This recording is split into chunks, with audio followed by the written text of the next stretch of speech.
I'm going to make a better version of this bag. I made that last month and I think I can do better. Instead of using blue and red glass to make purple, I'm actually going to use a marini pattern on the underlayer, a blue and white marini pattern instead of the blue. This is white glass, which I am spreading over the bubble in a process called an overlay. This is blue glass, which I am going to spread on top of the white bubble, also with an overlay.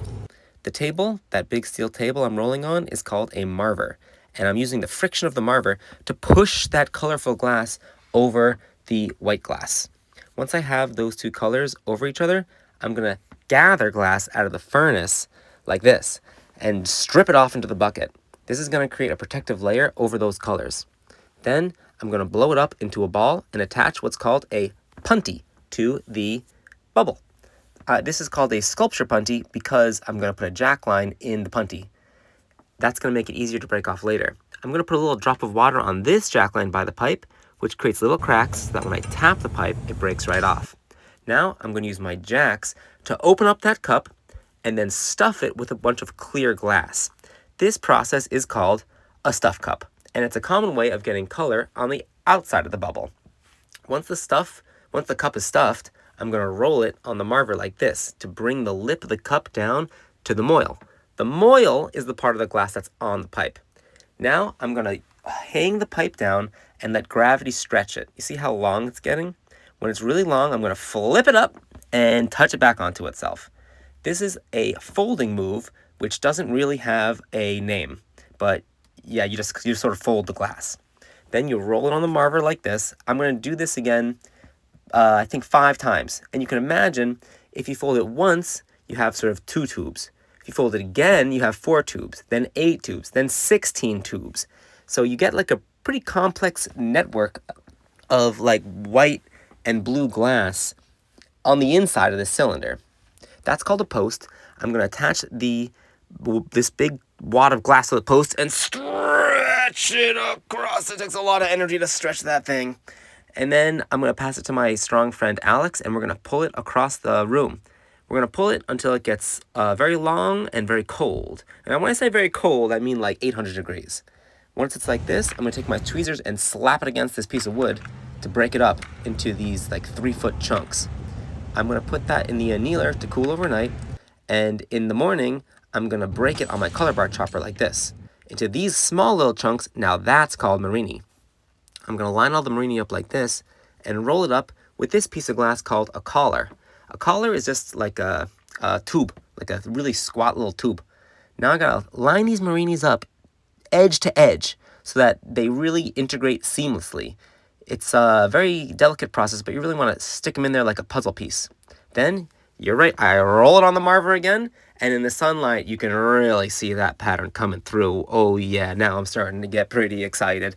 Now, I'm going to blow up another red bubble, and this is going to go on the outside of that marini pattern. A little bit of water on the jack line, tap it off, use the jacks to open up that bubble into a cup, and then I'm going to put another layer of clear over the marini, and I'm going to stuff that marini and clear pattern, I'm going to stuff this into that red cup.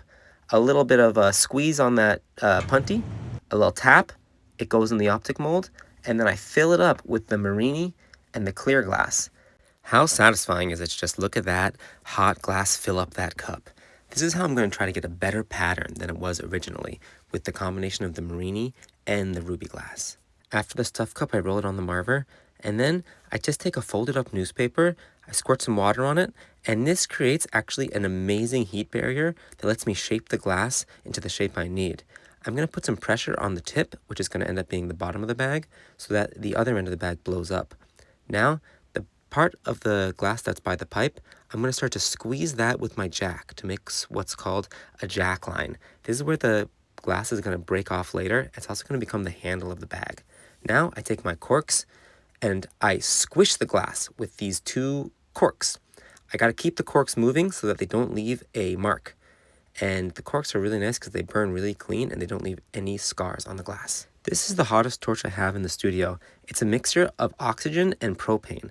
And I'm just going to spot heat the bottom so that I can press it with this cherry wood paddle.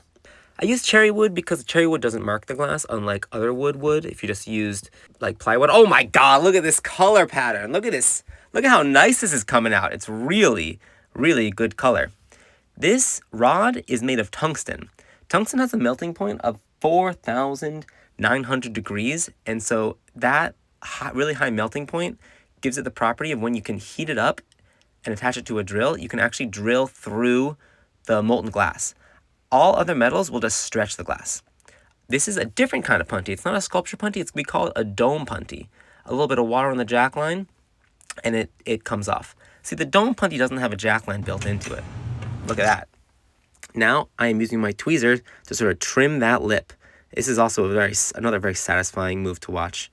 And now there's two ways to get this off. I can either cut it off or jack it off.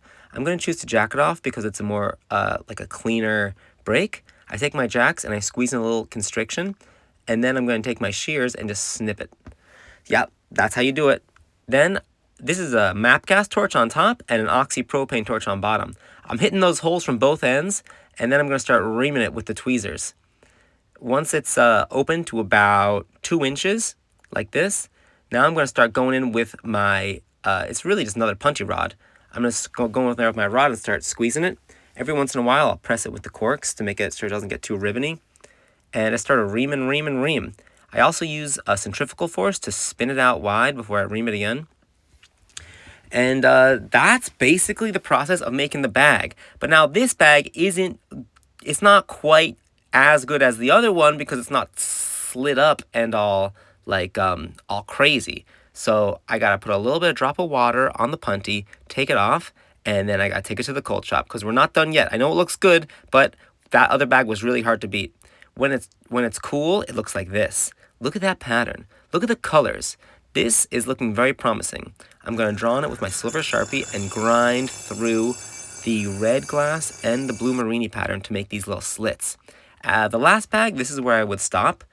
But this time, I'm going to swap the 120 grit for this 250 grit. I'm going to go over all my previous lines to make sure there's no chips on the edges and put in a few more lines in between the slits so that it looks like this. Like this. Look at that. Even nicer. Now I'm going to take this, I'm going to put it in my kiln, my Nabertherm, overnight to heat up. And in the morning, I'm going to attach it with this. I'm not using a dome punty like I did last time. Now I'm attaching it to a sculpture punty. This is going to be a much stronger connection because last time I almost dropped it. It almost fell on the floor because the connection was so weak. So I'm going to go in there. There's a nice, strong connection. It's going to take me a little bit more work later, but that's okay. It's worth it. And I got to run it across the shop because if it gets too cold, it's going to break. I shove it into my glory hole, and I brush off any extra kiln wash that might be lingering around. When it's clean, I'll shove it back inside the glory hole to heat it up. Once it gets hot enough, I'll go in there with my tweezers, and I'll start to twist those ribs. You can see in the beginning, it's sort of hard to twist, but after another heat, it gets a little bit easier. And then after another heat, it gets really easy and like very liquidy. I can really twist them easily, but the shape starts to get a little deformed. No matter, it's not so hard to sort of push it back into place. But you can see it's really starting to get a little crazy, but it's really not a big deal. I can always sort of smush it back. It's really fun actually to shape it around like this. The handle needs to be stretched out again, and then always at the end, I torch the back. It's very, very precarious at this point. Like, it's very fragile and very dangerous, so I'm using a ton of water on this punty. I'm using so much water to make a ton of little cracks so that when I tap it with the wood, I just have to tap it so, so, so gently so that the bag itself doesn't break. Here we go, moment of truth. Success! Now I take it to my tile saw and I grind off that sculpture punty. Oh my God, I almost lost it. Thank God I didn't, and here it is. Tell me what you think. Is it better than the last version, or is it worse? I'm honestly open to criticism. Please tell me your honest opinion. I want to grow.